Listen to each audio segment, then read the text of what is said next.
Would you keep quiet if a fallen hero were disrespected, or would you stand up to defend their legacy? On one memorable flight, Barron made a decision that left everyone speechless. As the boarding process for Flight 729 to Washington, D.C. was underway, passengers were bustling about, placing their luggage overhead and settling into their seats amid the usual buzz of pre-flight noise. Meanwhile, the cabin crew paused by the small windows, where, on the tarmac, a black hearse had arrived alongside the plane. An honor guard, with solemn dignity, spread an American flag over a casket. Inside the plane, a hush fell momentarily as some passengers caught sight of the scene unfolding outside. A crew member softly announced through the intercom, "Ladies and gentlemen, we are briefly delayed as we pay respects to a fallen soldier being transported to their final resting place in Washington, D.C." While the significance of the moment touched most aboard, not everyone felt the same. A sharply dressed man in a suit blurted out, "This is ridiculous. We have schedules to maintain."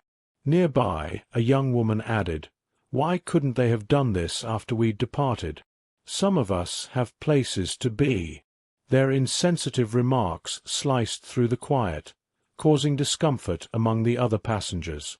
Murmurs began to spread. Some people looked uncomfortable, while others shared looks of disapproval. A mother pulled her daughter closer, protecting her from the harsh words. On the ground, the honor guard, with precise and respectful movements, carried the casket up the loading ramp.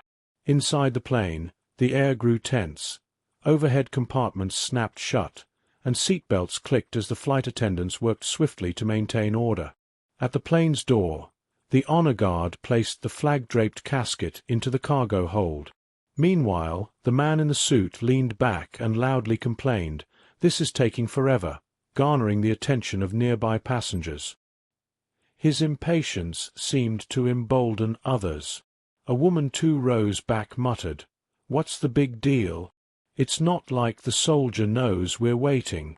This sparked a wave of uneasy murmurs throughout the cabin. Passengers fidgeted, some burying their faces in their phones to avoid the discomfort. An elderly woman by the window tearfully whispered to her companion, "That could have been my grandson." In the back of the plane, a tall young man sat in silence, largely unnoticed until this moment. His name was Barron, and while his face might have been familiar to some, he had not sought attention. Dressed in a simple dark jacket, he leaned forward, his expression one of concern, setting himself apart from the main crowd that had boarded earlier. He had slipped in quietly with his security team, taking the seat farthest from the crowds at the back. Unlike many who were engrossed in their phones or adjusting their possessions, Barron's attention was fixed on the window, observing the honor guard as they meticulously completed their task. However, the undercurrent of impatience was becoming louder, and Barron sensed that mere silence was insufficient for the moment. The murmurs grew, and the tension in the cabin became almost tangible. A man a few rows in front stood, turning to a flight attendant. "Look, I'm sorry, but I've got a connection to catch. How much longer will this take?" His tone was more than just impatient. It was dismissive. The flight attendant, maintaining her professionalism, gently replied, "Sir, this process will only take a few more minutes.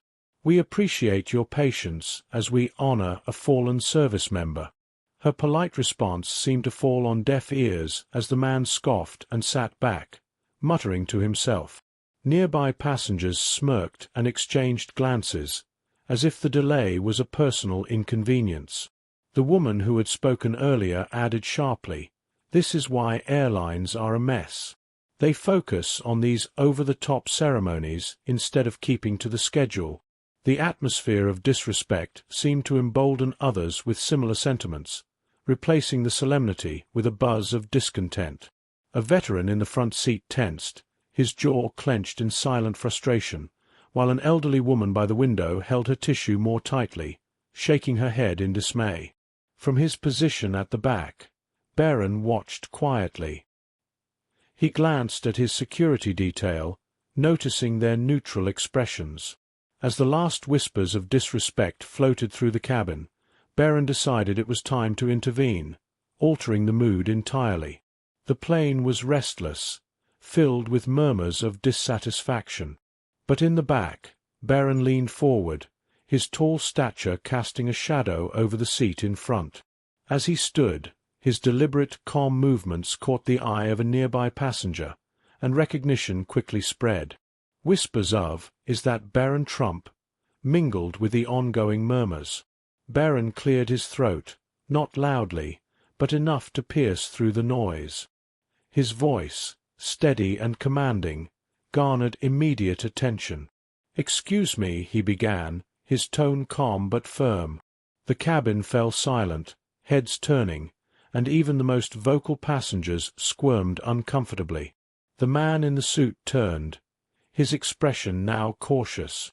"I understand everyone's in a rush," Barron continued, his hands resting on the seat in front of him. "But the casket below us belongs to someone who sacrificed everything for our country. They gave up their time, their future, their very life, so that we might enjoy the freedoms we have today." His words resonated through the cabin, each pause filled with intention, each syllable clear and impactful. The plane was silent except for the faint hum of the engines. Barron wasn't finished yet. He had more to say, something profound that would leave a lasting impression on everyone aboard. His gaze moved slowly across the cabin, meeting the eyes of the passengers one by one. "You don't need to know their name or their story," he said, his voice steady yet imbued with emotion. "What's important is the respect they deserve, not just for their sacrifice, but for the countless sacrifices made by so many others like them." His words held such gravity that even the most restless passengers fell silent. The man in the suit shifted uneasily in his seat, unable to hold Barron's gaze, while the young woman who had spoken earlier looked down, avoiding the stares of those around her. Barron's voice softened, yet his conviction remained unwavering. "I think we can all afford a few minutes to honor someone who can no longer speak for themselves. They've given far more than we'll ever give during these brief moments of delay." The cabin crew members exchanged moved glances, and even the veteran seated at the front, who had maintained his silence, now turned slightly, his expression softening. Then, in a gesture that no one expected, Barron reached into his carry-on, pulling out a small American flag. Carefully, he walked to the middle of the aisle and placed it on the empty seat nearest the window, directly above where the casket lay below. "This seat is for them," he stated simply, stepping back. His declaration carried a sacred finality, and the simplicity of the act spoke volumes. What followed was unforeseen by Barron or anyone else. The cabin held its breath, the gesture echoing profoundly, leaving no space for further discontent. For a moment, no one moved or spoke. The flag on the empty seat stood as a poignant symbol, commanding everyone's attention. The veteran near the front stood, his movements slow but deliberate. "Son," he said, his voice thick with emotion, "thank you for reminding us of what's important." He gave Barron a respectful nod and placed his hand over his heart. Others followed suit, standing or sitting up straighter, their gestures mirroring the veteran's. The man in the suit, previously so outspoken, now seemed diminished, his earlier bravado evaporating under the weight of the moment. I didn't mean to be disrespectful," he stammered, his voice low. Beside him, the young woman's face turned red, her earlier irritation replaced by apparent remorse. But it wasn't merely shame that permeated the cabin. Something deeper was unfolding. A teenager in a hoodie, who had been quietly observing from his window seat, took out his earbuds and muttered, That's cool," his tone imbued with newfound respect. A mother whispered to her child, who now looked at Barron with wide, curious eyes. Moved by the scene, the cabin crew proceeded with a heightened sense of reverence as they prepared for takeoff. A flight attendant approached Barron, her voice gentle. "Thank you for doing that. It means more than you might realize." As the plane began its taxi down the runway, a ripple of emotion swept through the passengers, solidifying this experience in their hearts. The cabin was filled with a hushed reverence, the earlier impatience replaced by quiet introspection. Outside, the honor guard saluted as the aircraft moved forward, their figures resolute against the setting sun. Mid-flight, the pilot addressed the cabin. "Ladies and gentlemen, I'd like to thank you for your patience earlier. Today we are honored to carry the remains of a fallen soldier. Let's take a moment of silence to reflect and pay our respects." The solemnity of his words wrapped the cabin in a profound silence, honoring the memory of the fallen hero. The entire cabin complied without a moment's delay, heads bowed, hands clasped, eyes closed, as if everyone on board was experiencing the profound weight of the moment in their own personal way. The man in the suit, who had earlier voiced his annoyance, now held his hands tightly together, his face somber. The young woman who had echoed his complaints dabbed away a tear from her eye. Barron remained seated at the back, his focus steadfast. He wasn't seeking recognition or gratitude. His goal had been simple from the start, to remind everyone of the importance of respect and sacrifice. His security team shared a discreet look, a quiet nod of pride for the young man's poise. Upon landing in Washington, D.C., the passengers didn't rush to disembark as the crew had requested. Instead, they observed respectfully as the honor guard meticulously retrieved the casket, standing tall as they moved it from the plane. Applause started quietly, then grew into a robust, united tribute. Barron didn't join in the clapping. Instead, he placed his hand over his heart, a subtle yet profoundly meaningful gesture that deeply resonated. As the passengers began to exit the aircraft, they carried more than just their luggage. They bore a renewed understanding of what it means to honor and remember. As they disembarked, the atmosphere had changed significantly from when they had boarded. Gone were the earlier impatience and frustration, replaced by a quiet thoughtfulness. Some passengers shared soft words of appreciation with the cabin crew, while others nodded gratefully to Barron as they passed, their faces filled with respect. The man in the suit stopped briefly near the exit, turning to look back at Barron. After a moment's hesitation, he admitted, "You were right. I needed that reminder." Barron responded with a calm, affirming nod.